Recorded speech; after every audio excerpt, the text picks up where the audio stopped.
வணக்கம். அன்பார்ந்த சுபிக்ஷா டிவி நேயர்களுக்கு உங்கள் ஜோதிடர் ஜேஎம்எஸ் சந்திரமௌலியின் பதிவு.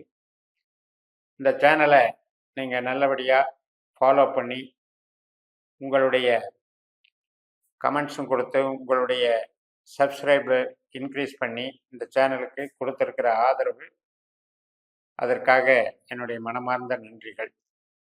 மேலும் இதே மாதிரி உங்களுடைய ஒத்துழைப்பை கொடுத்து அடுத்தடுத்த பதிவுகளுக்கு உங்களுடைய ஈடுபாட்டை நீங்கள் அதிகரித்துக் கொள்ளணும்னு கேட்டுக்கிறேன்.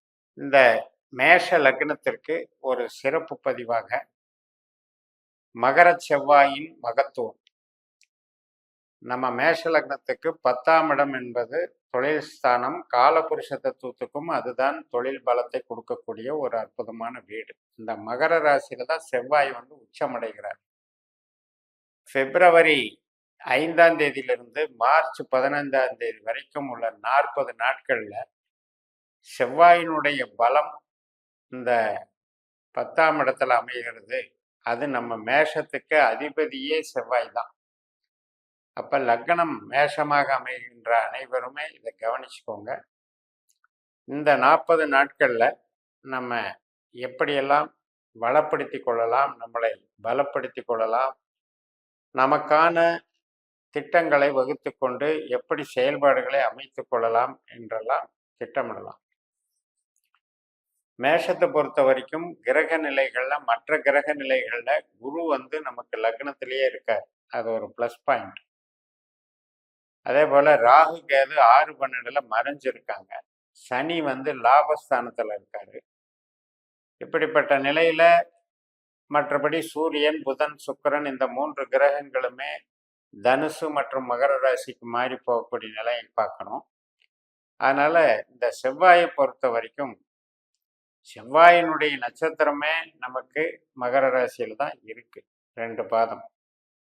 அப்படிப்பட்ட நிலையில நம்முடைய கடின உழைப்பு அப்படிங்கிறது போற்றப்படக்கூடிய நாளாக ஒரு நாட்களாக இது அமையும். இந்த 40 நாட்களுமே போடுற எஃபர்ட்டுக்கு அதுக்குண்டான பலன் கிடைச்சதா அப்படின்னா சந்தோஷம் கிடைச்சது, வளர்ச்சி பெற போறோம் அப்படின்ற ஒரு நம்பிக்கை பிறகு. அதே ரியல் எஸ்டேட்டுக்கு கிரகமே செவ்வாய் தான். விவசாயத்துக்கும் பூமி சம்பந்தப்பட்ட அனைத்து தொழில்களுக்கும். இப்போ பூமின்னு எடுத்துக்கிட்டிங்கன்னா, இப்போ நம்ம கற்கள் எல்லாம் பண்ணுறோம் இல்லையா, நிறைய கிரானைட் கற்கள்ல இருந்து பல விதமான ஒரு பெயிண்டிங்ல இருந்து எல்லா விதமான கட்டுமான துறையிலையும் இந்த செவ்வாய் முக்கிய பங்கு வகிக்கிறார். செங்கல் கூட செவ்வாய் தான். அப்படிப்பட்ட அந்த கட்டடக்காரகனான செவ்வாய் பலம் பெறும்போது 4ஆம் இடத்தை பார்வை செய்கிறார். 4ஆம் இடம் கருவிகளை உற்பத்தி செய்தல், வீடு கட்டமைத்தல், கட்டடங்கள் கட்டுதல், பெரிய பெரிய பில்டிங் அமைத்தல், இது எல்லாத்துக்குமே. அதே போல விவசாயம் சார்ந்த தொழில்கள், இது எல்லாத்துக்குமே சிறப்பாக இருக்கக்கூடிய நல்ல காலம். இப்ப நமக்கு செவ்வாய் திசையே நடக்குது அப்படிங்கும்போது, செவ்வாய் புத்தி, செவ்வாய் திசை எல்லாம் நடக்கும்போது இந்த டைம்ல இன்னும் கொஞ்சம் ஊக்கங்கள் அதிகமாகும். அதே போல பெரிய பெரிய பதவிகள், இப்ப காவல்துறை எடுத்துக்கிட்டாலும் செவ்வாய் தான். இராணுவம் மற்றும் அரசு அதிகாரம், உயர்தரமான ஒரு அதிகாரத்துவம் அப்படின்னு எடுத்துக்கலாம். அந்த வகையிலையும் நல்லா இருக்கும். சர்ஜனா வேலை பார்க்குற மருத்துவர்கள், இதுக்கும் செவ்வாய் தான் அதிகாரி. அதுபோக செவ்வாய் என்பது வீர தீர பராக்கிரம செயல்கள், விளையாட்டு கலைகள் போன்றவைக்கும் காரகன். அது வகையாகவும் நமக்கு புகழ் பெறக்கூடிய ஒரு அங்கீகாரம் பெறக்கூடிய இது எத்தனையோ விளையாட்டு போட்டிகள் நடக்குது. அந்த விளையாட்டுல இருக்கவங்களுக்கும் நேஷனல் லெவல் பல்வேறு கிரேடு இருக்கு. அதில் அந்த அளவுக்கு போகிறதுக்கு இது பயன்படும். இப்போ நம்ம ஜாதகத்தில் செவ்வாய் திசாபுத்தி அந்தரம் நடந்து அந்த ஈவெண்ட்டும் நடக்கும்போது உங்களுக்கு அது சக்சஸ் ரேட்டு அதிகமாகும், அங்கீகாரம் கிடைச்சிடும். மொத்தத்தில் 10ஆம் இடம் என்பது ஒரு புகழை குறிக்குது, பதவியை குறிக்குது. அது அரசியலில் கூட அது வேலை செய்யும். ஏன்னா சூரியன் நமக்கு அரசியல் கிரகம், 5ஆம் அதிபதி. அந்த சூரியனும் அங்கே நல்ல நிலைமையில போய்கிட்டு இருக்காரு. அந்த வகையில் செவ்வாயினுடைய பங்கு எப்படி இருக்கும் அப்படின்னா, அந்த அரசு சார்ந்த அரசியல் சார்ந்த அமைப்புகளில் அதுவும் வந்து நமக்கு ஒரு அங்கீகாரம், ஒரு பொறுப்புகள் கொடுக்கறது. இப்போ நம்ம வந்து எலெக்ஷன்லேயே போட்டியிடலை அப்படின்னாலும் கூட ஒரு நியமன பொறுப்புகள் வகிக்கிறதுக்கும் இந்த செவ்வாய் வந்து காரகமாக இருக்கும். கருவிகள் செய்யக்கூடிய இண்டஸ்ட்ரீஸ், ஸ்பேர் பார்ட்ஸ் பண்ணுறாங்க, நிறைய நுணுக்கமான கருவிகளை இது பண்ணுறது.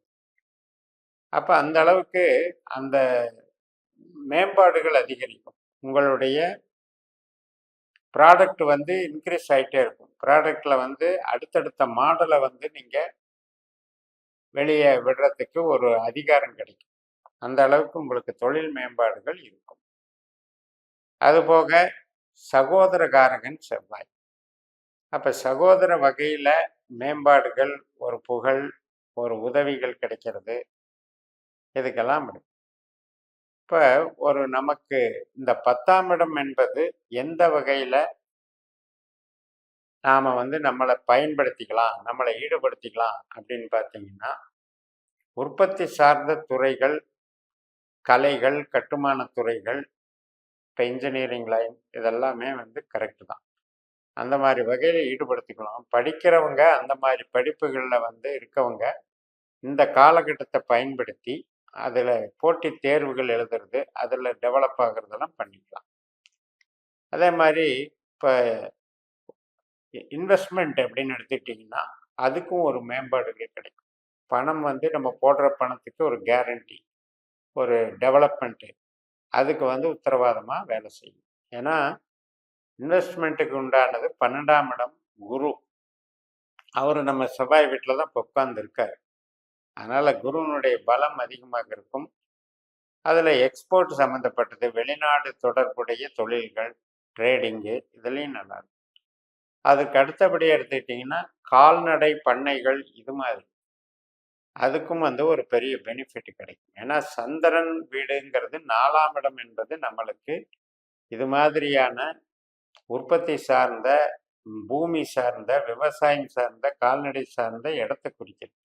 அந்த இடத்த பார்வை செய்கிறார் அப்படிங்கும்போது அதில் மிகப்பெரிய பலம் கிடைக்கும்.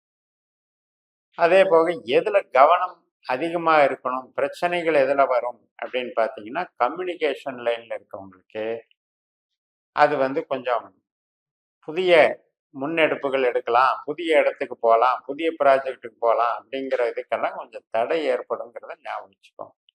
10ஆம் இடம் என்பது 3ஆம் இடத்திற்கு நெகட்டிவாக வேலை செய்யும்.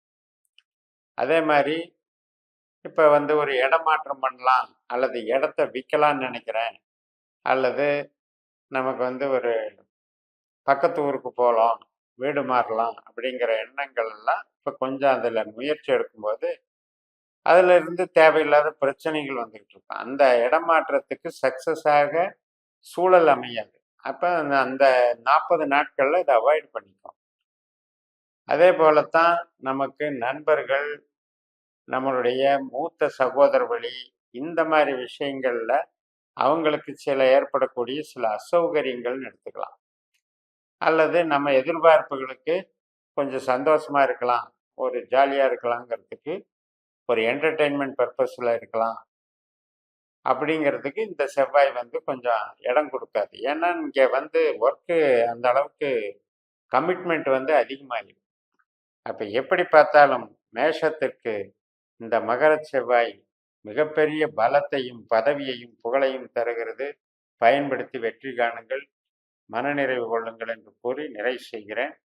இந்த சேனலை சப்ஸ்கிரைப் பண்ணி ஷேர் பண்ணுங்கள். உங்கள் தனிப்பட்ட ஜாதக பலாபலன்களை என்னுடைய வாட்ஸ்அப் நம்பரில் தொடர்பு கொண்டு பலன் பெறுங்கள். உங்களிடமிருந்து விடைபெறுகிறேன். உங்கள் JMS. நன்றி, வணக்கம்.